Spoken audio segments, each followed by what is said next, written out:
आज का टॉपिक है लेगवंस थ्योरी ऑफ डायमैग्नेटिज्म। अब डायमैग्नेटिज्म की हमने पढ़ना है, ठीक है, कि लेगवंस थ्योरी डायमैग्नेटिज्म की है क्या।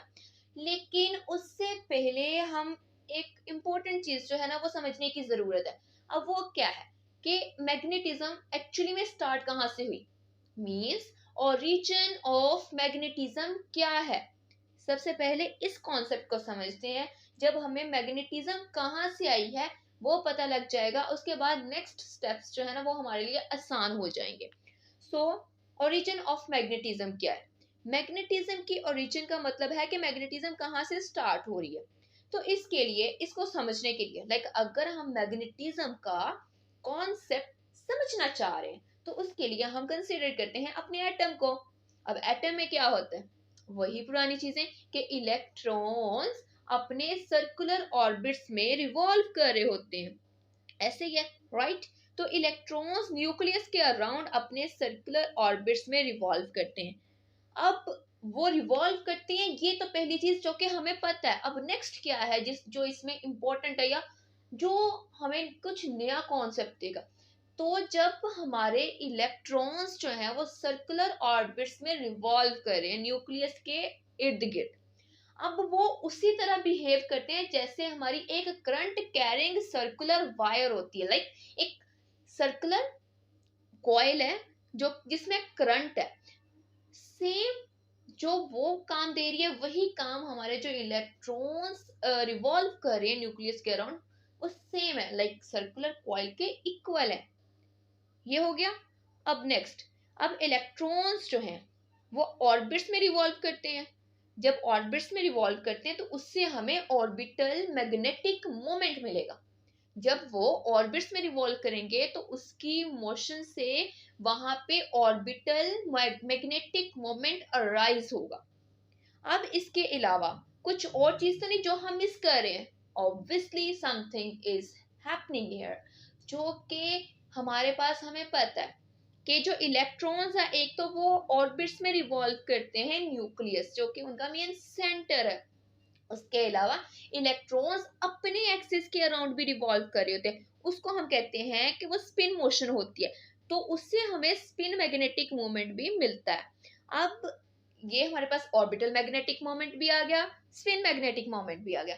अब हम रिजल्टेंट मैग्नेटिक मोमेंट फाइंड करना चाह रहे हैं। तो रिजल्टेंट के लिए हम क्या करते हैं, अगर हम अपने फॉर एग्जांपल हमारे पेपर्स में मार्क्स आते हैं, हमारे 6 सब्जेक्ट्स हैं तो एक एक सब्जेक्ट के हमें मार्क्स पता है, लेकिन हमारे रिजल्ट्स कहाँ से हमें मिलेंगे, जब तमाम सब्जेक्ट्स के मार्क्स को हम सम कर लेंगे, मतलब के सारे सब्जेक्ट्स के नंबरों को जमा करेंगे तो वो हमें हमारा रिजल्ट दे देगा। सेम अगर हम रिजल्टेंट मैग्नेटिक मोमेंट फाइंड करना चाह रहे हैं तो हम अपने जो ऑर्बिटल मैग्नेटिक मोमेंट है और स्पिन मैग्नेटिक मोमेंट है उनका वेक्टर सम लेंगे। जब उनका वेक्टर सम लिया तो हमारे पास रिजल्टेंट मैग्नेटिक मोमेंट आ जाएगा। अब यही जो हम मैग्नेटिक प्रॉपर्टीज को डिस्कस कर रहे हैं, इसी की वजह से हमारे जो मटेरियल्स हैं, जो हमारे सबस्टांसेस है, उसको देन डिवाइड कर दिया गया, क्लासिफाई कर दिया गया 3 ग्रुप्स में, जो कि है डायामैग्नेटिक, पैरामैग्नेटिक एंड फेरोमैग्नेटिक के। ये मैग्नेटिक फील्ड में किस तरह से बिहेव करते हैं वो तो अब हम नेक्स्ट डिस्कस करेंगे। तो ये था कि जो हमारे पास मैग्नेटाइजेशन है या मैग्नेटिज्म है उसका ओरिजिन क्या था। हमें जो भी हमने पढ़ना है उससे पहले हमें उसका ओरिजिन जो है या उसका इंट्रोडक्शन पता होना चाहिए। अब नेक्स्ट ग्रुप्स में डिवाइड कर दिया, हम डायमैग्नेटिज्म को पढ़ेंगे। हमने लेगवेंस थ्योरी पढ़नी है डायमैग्नेटिज्म की, तो हमें डायमैग्नेटिज्म के बारे में पता होना चाहिए। डायामैग्नेटिक मटेरियल्स, तो लेगवेंस थ्योरी ऑफ डायामैग्नेटिज्म से पहले हमें डायामैग्नेटिक मटेरियल्स जो हैं उनके बारे में हर चीज क्लियर होनी चाहिए। सो डायामैग्नेटिक मटेरियल्स कौन से मटेरियल्स होते हैं, तो सिंपल टर्म में डायामैग्नेटिक मटेरियल वो सब्सटेंसेस हैं जब मैग्नेटिक फील्ड में इन्हें रखा जाता है तो ये मैग्नेटिक फील्ड से दूर भागते हैं, means repelled by the magnetic field. इसका मतलब क्या हुआ कि जब मैग्नेटिक फील्ड हमने इस पे एक्सटर्नल मैग्नेटिक फील्ड अप्लाई की तो ये बहुत कम मैग्नेटाइज्ड होंगे, वीकली मैग्नेटाइज्ड। और रिपेल हो रही है मतलब कि जहां पे मैग्नेटिक फील्ड जिस डायरेक्शन में इसको मिल रही है ये उसके ऑपोजिट मूव करेंगे। मीन्स सिंपल इसकी डेफिनेशन क्या बनती है कि diamagnetic materials are substances that are usually repelled by magnetic field and are weakly magnetized and move in opposite direction to the applied field. और डायमैग्नेटिक मटेरियल्स हमारे पास कौन कौन से मटेरियल्स हैं, इनकी एग्जांपल्स हैं copper, gold, air, hydrogen, nitrogen, ये सारे के सारे डायमैग्नेटिक मटेरियल्स हैं. अब electrons in an atom revolve around the nucleus, तो इनके पास क्या आता है, ऑर्बिटल एंगुलर मोमेंटम, जो कि मैग्नेटिज्म का ओरिजिन पढ़ते हैं हमें क्लियर हो गया था कि इसमें ऑर्बिटल एंगुलर मोमेंटम भी आएगा, इसमें स्पिन एंगुलर मोमेंटम भी आएगा. नेक्स्ट ये है कि रिजल्टेंट मैग्नेटिक मोमेंट जो है एक एटम का डायमैग्नेटिक मटेरियल के लिए वो जीरो होगा. लेकिन कैसे जीरो होगा, कोई ना कोई तो इसके पीछे वजह होगी जिसकी वजह से हमारा डायमैग्नेटिक मटेरियल्स का जो रिजल्टेंट मैग्नेटिक मोमेंट है वो जीरो होता है. सो एटम में हमारे पास जो इलेक्ट्रॉन्स हैं उनकी क्लॉकवाइज स्पिन भी होती है और उनकी एंटी क्लॉकवाइज स्पिन भी होती है. इसी तरह से इलेक्ट्रॉन्स जब न्यूक्लियस के अराउंड रिवॉल्व करें तो वो दोनों डायरेक्शन में रिवॉल्व करते हैं, वो क्लॉकवाइज भी मूव करते हैं, वो एंटी क्लॉकवाइज डायरेक्शन में भी रिवॉल्व करते हैं. सो डायमैग्नेटिक सब्सटेंसेस में ऑर्बिटल मैग्नेटिक मोमेंट्स और मैग्नेटिक मोमेंट्स ऑफ एटम्स वो इस तरह से ओरिएंट कर दिए जाते हैं कि उनका जो वेक्टर सम है ना मैग्नेटिक मोमेंट्स का वो जीरो हो. मतलब कि वो ओरिएंट ही इस तरह से होते हैं कि उनका ओवरऑल जो रिजल्टेंट मैग्नेटिक मोमेंट है वो जीरो आता है. तो ये है वजह. अब डायमैग्नेटिक मटेरियल्स में हमारे पास जो इलेक्ट्रॉन्स होते हैं एटॉमिक डाइपोल्स नहीं होते, क्योंकि इलेक्ट्रॉन्स जो है वो जोड़ों में पेयर्स में होते हैं.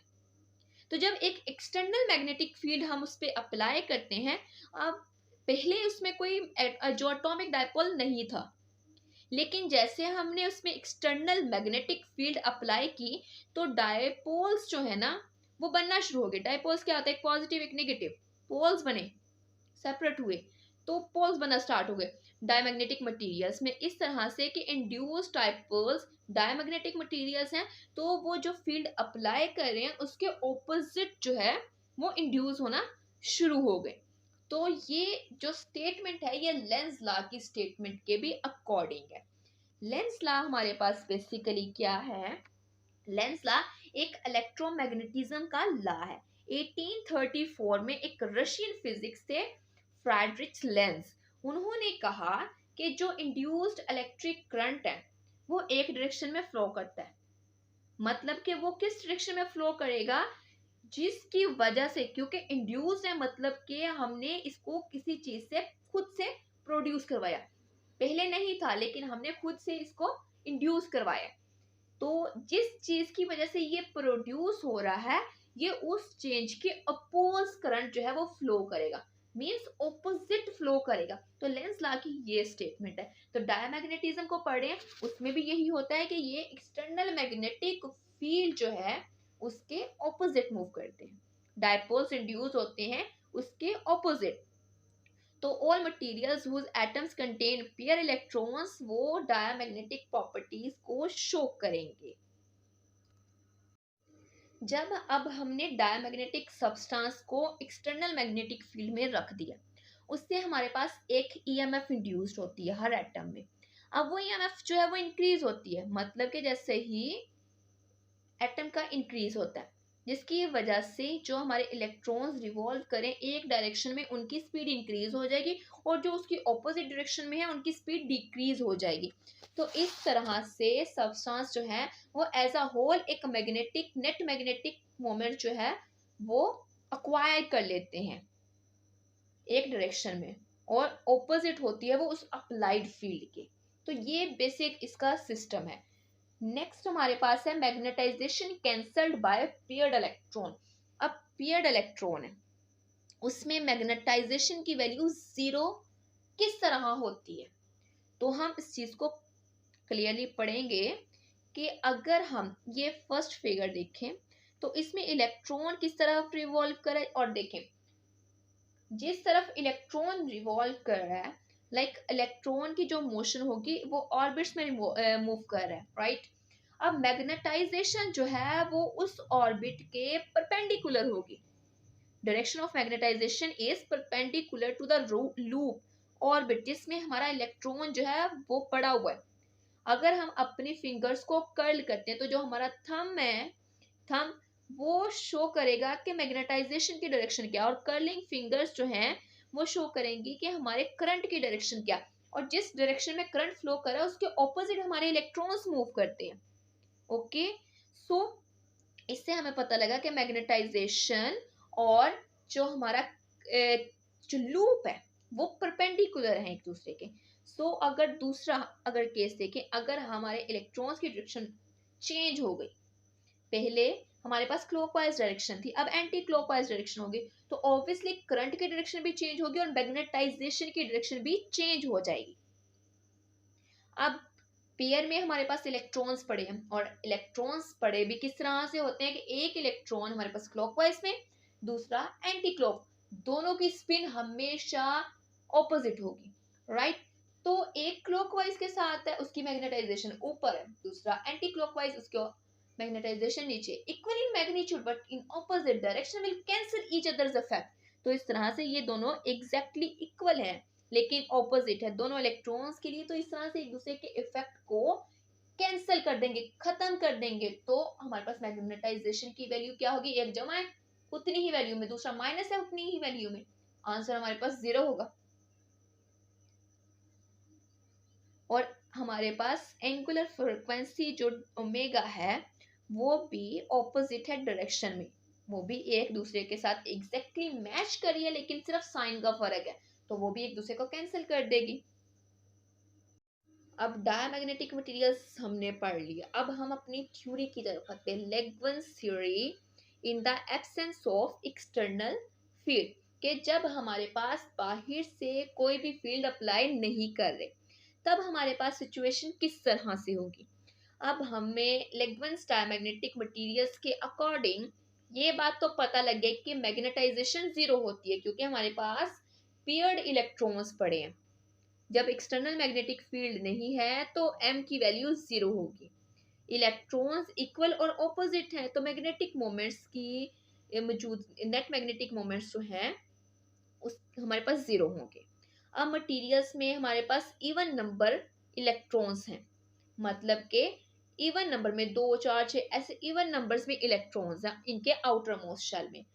पेयर स्पिन है, एक अगर अप स्पिन का है तो दूसरा डाउन स्पिन का है, एक क्लॉकवाइज है तो दूसरा एंटी क्लॉकवाइज है, तो रिजल्टिंग स्पिन हमारे पास 0 है तो मैग्नेटाइजेशन भी 0 हुई होगी।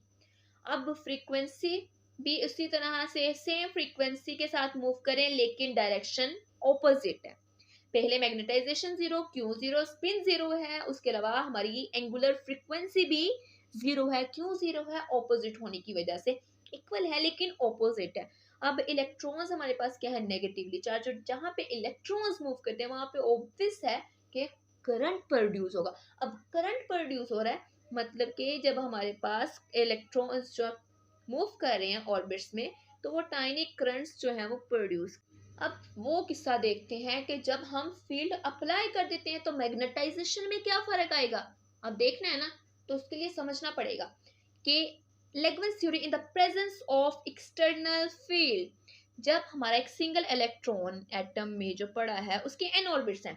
अब हमने एक फील्ड अप्लाई कर दी, बी मैग्नेटिक फील्ड जो हमारे पास प्लेन है, फर्ज करें हमारे पास एक पेपर पड़ा हुआ है, प्लेन पेपर है, उसके परपेंडिकुलर, मतलब के पेपर हमारा हाथ है तो उसके नीचे से परपेंडिकुलर हमने एक फील्ड अप्लाई की। अब हमने उसकी मैग्नेटाइजेशन की वैल्यू कैलकुलेट करनी है। देखा क्योंकि हमारे पास जब मैग्नेटिक फील्ड हमने कोई अप्लाई नहीं की थी तब उसकी वैल्यू थी 0। अब अप्लाई करके उसकी वैल्यू में क्या फर्क आता है ये हमने देखना है। तो इसके लिए मैग्नेटिक फ्लक्स जो है वो हमारे पास करंट कैरिंग लूप की वजह से मैग्नेटिक फ्लक्स भी इसके साथ एसोसिएट हो जाएगा। फैराडेज लॉ के अकॉर्डिंग वो क्या होता है कि हमारे पास एक करंट इंड्यूस हो जाता है, फ्लक्स आता है, चेंज इन फ्लक्स। ईएमएफ हमारे पास किसके बराबर होती है, flux with respect to time, change in flux. अब ये हमारे पास जो है ना, ये लेंस ला के ही अकॉर्डिंग है।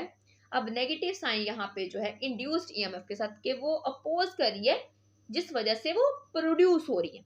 मतलब कि जहां से वो आई वो रिग्रेट करिए उसको, मतलब कि जिसकी वजह से वो आ रही है वो उसको ही नहीं मान रही, उसकी ऑपोजिट चल रही है, उसकी बातों को नहीं मान रही। वो वाला हिसाब है लेंस लॉ के अकॉर्डिंग। और Lenz law basically conservation of energy के प्रिंसिपल को होल्ड करता है। और अगर लेंस लॉ को स्टेट करके देखें, इसकी स्टेटमेंट देखें, उसमें है कि जो हमारे पास एक सर्किट में करंट इंड्यूस हो रहा है, अब वो कहाँ से आया?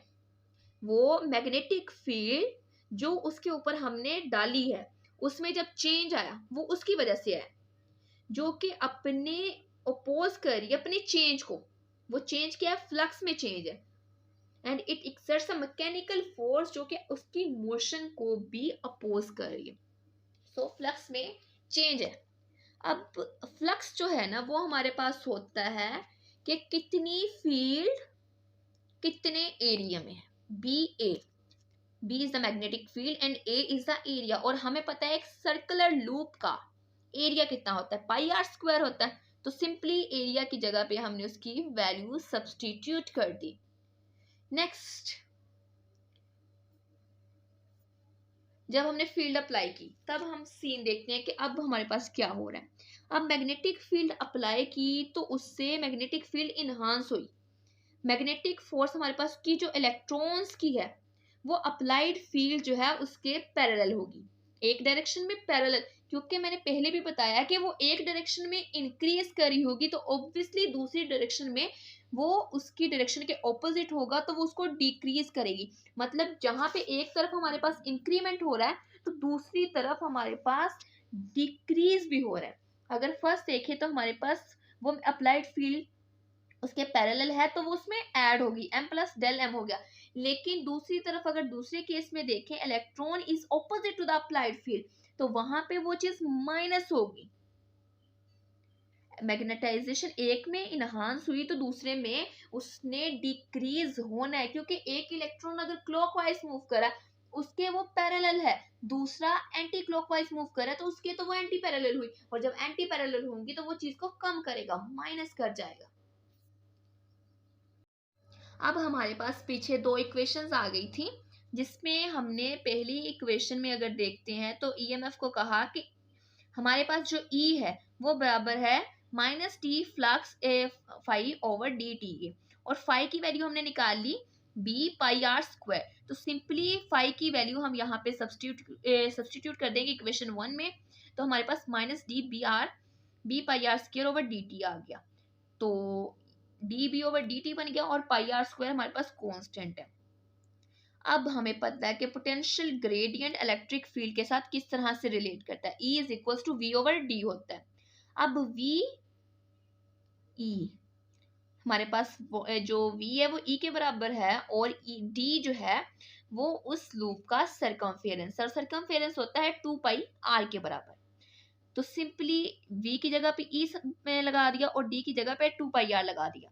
अब इन E की कैपिटल E की वैल्यूज हमारे पास हैं। अब कैपिटल E में हमारे पास स्मॉल e है, और स्मॉल e की वैल्यू हमारे पास इक्वेशन नंबर 3 में पड़ी हुई है। वो इक्वेशन नंबर 3 हमने इक्वेशन नंबर 4 में लगा दी। लगाने के बाद हमारे पास ये इक्वेशन आ गई। तो सिंप्लीफिकेशन क्या की कि हमारे पास कटिंग की आर से कैंसिल हुआ, एक आर बच गया और पाई पाई से कैंसिल हो गया। तो हमारे पास जो E कैपिटल बचा, इलेक्ट्रिक फील्ड बची, वो हमारे पास है minus R over 2 D B over D T. Equation number 5 हमारे पास बच गई। अब हमारे पास इलेक्ट्रिक फील्ड भी है, और मतलब कि इलेक्ट्रिक फील्ड है तो इलेक्ट्रिक फील्ड से हमें इलेक्ट्रिक फोर्स होती है, क्योंकि इलेक्ट्रॉन और न्यूक्लियस को होल्ड किए हुए कोई फोर्स, वो इलेक्ट्रिक फोर्स है। अब इलेक्ट्रिक फोर्स हमारे पास किसके इक्वल होती है? क्यू ई के। क्यू हमारे पास क्या है? चार्ज है which is negative electron, then negative electron और साथ में ई आ गया। ई की जगह पे हमने उसकी वैल्यू सब्सटीट्यूट कर दी, तो हमारे पास इलेक्ट्रिक फोर्स की वैल्यू आ गई। अब हमें न्यूटन्स के सेकेंड लॉ से पता है कि फोर्स किसके बराबर होती है? Mess into acceleration. एक्सेलरेशन क्या होता है? एक्सेलरेशन प्रोड्यूस कब होती है? जब हमारी वेलोसिटी में चेंज आता है with respect to time. So m is equal to D V over dt। Okay, so दोनों इक्वेशंस को हम कंपेयर करेंगे। ये भी हमारे पास फोर्स की इक्वेशन है 7 और इक्वेशन 6 भी फोर्स की इक्वेशन है। दोनों इक्वेशंस को कंपेयर किया तो हमारे पास दोनों तरफ से dt dt कैंसिल हो गए, m हमारा दूसरी साइड पे चला गया। अब हमारे पास डेरिवेटिव की फॉर्म में है तो हम दोनों साइड्स पे इंटीग्रल लेंगे। इंटीग्रल लेने से विद रिस्पेक्ट टू v तो हमारे पास लिमिट्स क्या आएंगी v1 से v2, और जो हमारे पास फील्ड थी वो पहले 0 थी, उसके बाद फील्ड b आ गई। काफी ज्यादा लंबा लेक्चर हो गया, तो बाकी हम नेक्स्ट लेक्चर पार्ट 2 में इस सब को डिस्कस करेंगे जो रिमेनिंग हमारे पास चीजें रह गई हैं। सो मिलते हैं।